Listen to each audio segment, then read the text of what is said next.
AK-47 मेरे पति के ऊपर 96 में चली, 3 मर्डर 2 घायल। ऐसे लोगों की सरकार कहती थी कि उत्तर प्रदेश का गुंडा छोड़ के चले जाए, आए जेल के अंदर रहेंगे, नहीं ऊपर रहेंगे।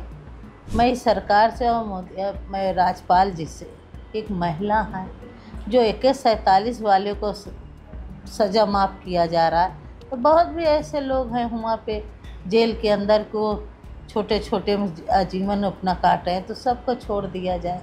अब डर तो है ही, जब हमारे पति के ऊपर AK-47 चल सकती है तो हम लोगों के साथ कभी भी घटना हो सकता है। परिवार में हमारे डर तो है ही है। इनके और भाई भी से थे ना? उदय भान करवरिया है, कपिल करवरिया है, सूरभान करवरिया है, एक उनके बुआ का लड़का है कल्लू करवरिया। अच्छा, तो अभी कुछ जेल में भी है उसमें से? 3 जेल में है अभी। अच्छा, तो क्या लगता है, जैसे आप कह रहे हैं कि भाई सजा माफ़ी की गई, तो क्या इसमें सरकार का भी कोई रोल दिखता है आपको? अब सरकार का रोल तो दिख ही रहा है। सरकार तो पहले भी मुकदमा वापस कर रही थी। चला गया, मुझे 18 साल बाद न्याय मिला, 18 साल बाद वो जेल गए, फिर ये सरकार मुकदमा वापस कर रही थी, फिर मैंने न्यायालय गई, फिर मुझे न्याय मिला, फिर इन लोगों का सज़ा हुई है जीवन। नमस्कार, मैं रजनीश यादव, आप देख रहे हैं लोकमत हिंदी। हमारे साथ बात करने के लिए प्रयागराज के प्रतापपुर से विधायक बिजवा यादव जी हैं, जो समाजवादी पार्टी से हैं।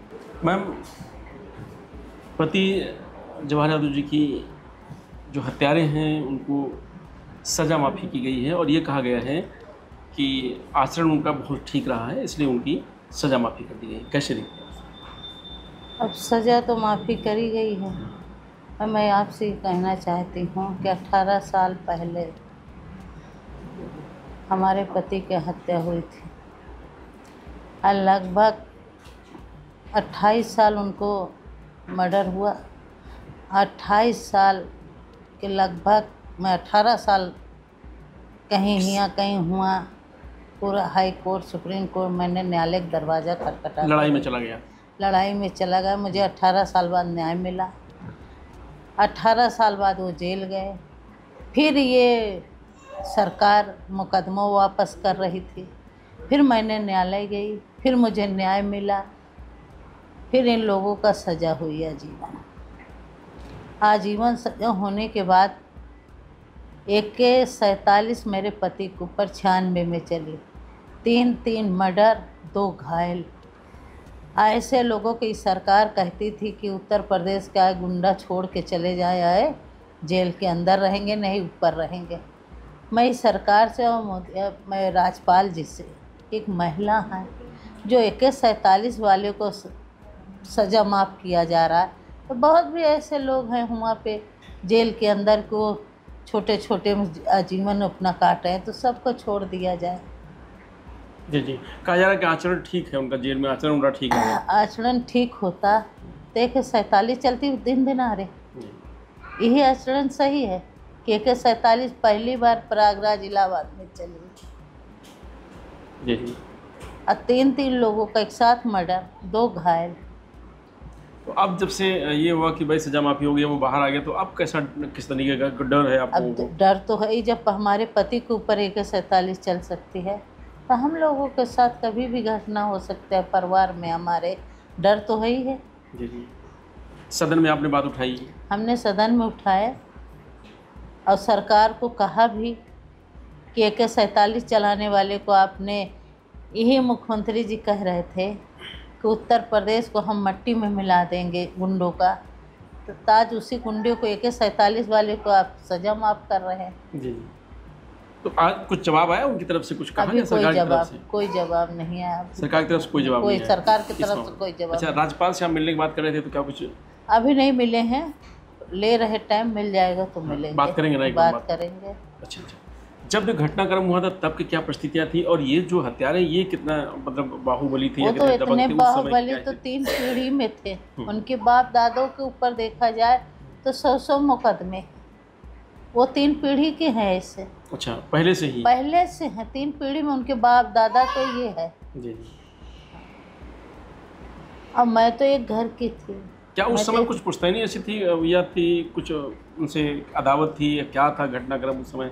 आपको कुछ कभी विधायक जी ने कभी बताया हो, पंडित जी नहीं, ने कभी मुझे बताया हो? बताते थे, जब घर पे आते थे तो बताते थे कि इस समय हमारे पीछे लगे हैं लोग, कभी भी घटना। अब फिर वो बार बार विधायक थे, वो एसएसपी को देते थे, रजनीकांत मिश्रा जी थे उस समय एसएसपी थे, उनको ने लिखित दिया, लालजी शुक्ला एसपी सिटी थे, उनको ने लिख के दिया कि हमारे साथ कभी भी घटना हो सकती है, प्लस सुरक्षा ये लोग हमारे पति को नहीं दिए थे। अच्छा, तमाम सारी लिखने के बावजूद भी उस लिखने समय के उनको बाद खतरा भी मतलब नजर आ रहा था, नजर आ लेकिन रहे कोई थे, सुरक्षा नहीं मिली थी। कोई सुरक्षा नहीं मिली जी, थी। उसके बाद फिर अचानक ये घटना हो जाती है। अचानक घटना हो जी। गई। अब एक बार में छावनी लग गई, AK-47 जिसके शरीर पे चलेगी, और ये खुद चला रहे थे उदय भान करवरिया। जी, तो इनके और भाई भी से थे ना साथ उदय में? भान करवरिया, हाँ, कपिल करवरिया है, सूरभान करवरिया है, एक उनके बुआ का लड़का है कल्लू करवरिया। अच्छा, तो अभी कुछ जेल में भी हैं उसमें से? 3 जेल में हैं अभी। अच्छा, तो क्या लगता है, जैसे आप कह रहे हैं कि भाई सजा माफी की गई, तो क्या इसमें सरकार का भी कोई रोल दिखता है आपको? अब सरकार का रोल तो दिख ही रहा है। सरकार तो पहले भी मुकदमा वापस कर रही थी, फिर हम हाई कोर्ट गए, हमें न्याय मिला। अब फिर वो जब हाई कोर्ट से हमें न्याय मिला तब ये मुकदमा नहीं, अब जब सज़ा मिल गई तो उनको मुकदमा सज़ा माफ़ किया जा रहा है। जी, तो अब वो जो सज़ा है वो बरकरार रहे, वो जेल में रहें, उसको लेकर के आपकी तरफ से किस तरीके के प्रयास किए जाएंगे? अब किया जाएगा, फिर न्यायालय के दरवाज़ा खटखटाएंगे। हमने इसीलिए सरकार मुख्यमंत्री जी के सामने विधानसभा में उठाएं कि कोई घटना हो सकती है, कुछ हो सकता है। मुख्यमंत्री जी कह रहे थे कि बड़ा गुंडागिरी बंद हो रही है, मिट्टी की बात कर रहे थे।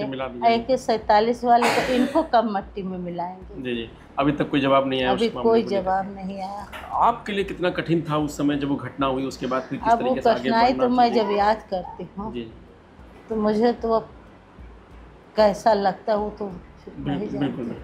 अब बच्चों की परवरिश, उसके बच्चे बाद तो मेरे सियासत, बहुत छोटे तमाम थे, सारी चीजें। बच्चे तो मेरे बहुत छोटे थे, बहुत छोटे थे। बड़ी बेटी मेरी 4 साल की थी, बेटा मेरा 2.5-3 साल का थी, छोटी बेटी मेरी 7-8 महीने गोदी में थी।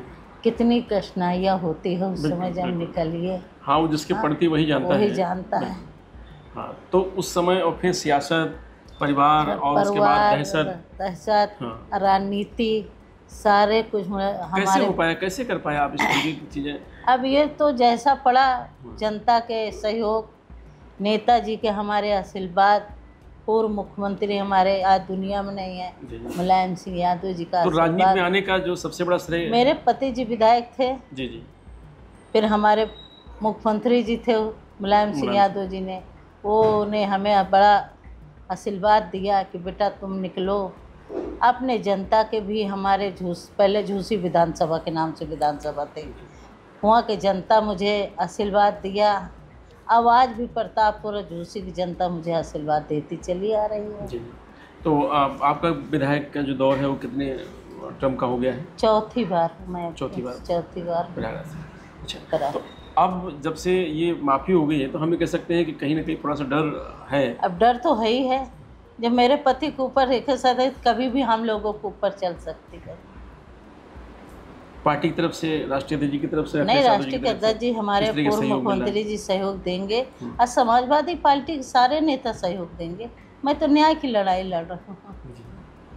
इतना मेरा हक नहीं है कि मैं अपने मांग का सिंदूर की लड़ाई नहीं लड़ सकती। नहीं, बिल्कुल, तो आप लड़ी रहे हैं भाई, 18 साल आपने लड़ा, उसके बाद जाके आप सजा दिला पाए। मुझे न्याय मिला। तो अब ये एक बार फिर मन में कष्ट यही होता होगा ना, सजा मिलने के बाद थोड़ा ये होगा कि चलो ठीक है कुछ न्याय तो मिला, लेकिन मुझे ये राजपाल जी से ये नहीं था उम्मीद कि एक महिला हो क्या, एक महिला मैं मेरे मांग का सिंदूर मिटाने वाला है कि 47 उनको सजा माफ कर दिया जाए।